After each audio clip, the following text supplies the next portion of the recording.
Good morning. I hope you are all well. This is just a short clip on using PUDGA or using the principle of legality when you're supposed to use PUDGA. I made a rather lengthy 16-minute recording the other day. This is going to be a very short recording. This relates to the Barter Star matter, particularly paragraph 25, where O'Regan says that on behalf of the Constitutional Court, makes the point that the judicial review of administrative action now ordinarily flows or takes place by way of PUDGA and not the common law. What the Constitutional Court is saying is that when you judicially review administrative action, you have to rely on national legislation and not the Constitution or the principle of legality. This gives effect to the principle of subsidiarity. And unfortunately, what has happened is because of the various complexities and difficulties arising from applying the awkward provisions of the definition of administrative action as we find in Section 1 of PUDGA as read with the exceptions, judges and practitioners rather have recourse to the more malleable and flexible principle of legality, and they merely say, well, I'm going to apply the principle of legality in holding the exercise of public power accountable in judicial review, and I'm simply going to ignore the provisions of PUDGA. But remember that thus far PUDGA has not been declared unconstitutional, so it still national legislation that is binding, that gives effect to subsection 1 of section 33, which is just administrative action that has to be lawful, reasonable, and procedurally fair.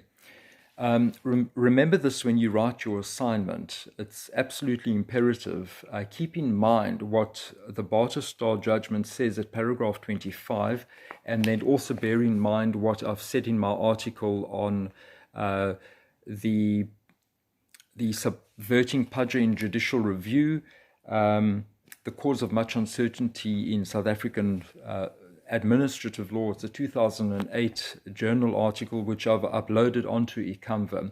If you read my article together with paragraph 25 of the Barter Star judgment, that's essentially all you need to know for purposes of answering the assignment question, i.e. the advantages and disadvantages of using the principle of legality.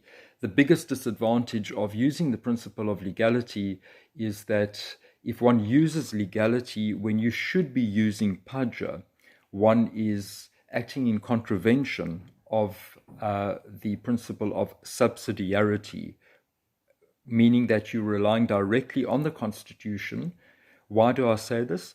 Because the principle of legality is an incident of the rule of law, and the rule of law is found in the Constitution, expressly provided for in Section 1C of the Constitution. So bear in mind that as attractive as the principle of legality might be, we need always, as practitioners, as scholars, as academics, as judges, we need first and foremost to always employ the mechanism of PUDGA, unless, of course, the exercise of power is hit by one of the exclusions contained in paragraphs AA to II. Only then do we have recourse to the principle of legality. So please keep this in mind when answering the question. It's a result of people using the principle of legality in a haphazard manner that we now have two schools of jurisprudence developing, or two parallel schools, namely people who use PUDGA religiously and others who use the principle of legality when they should be using PUDGA.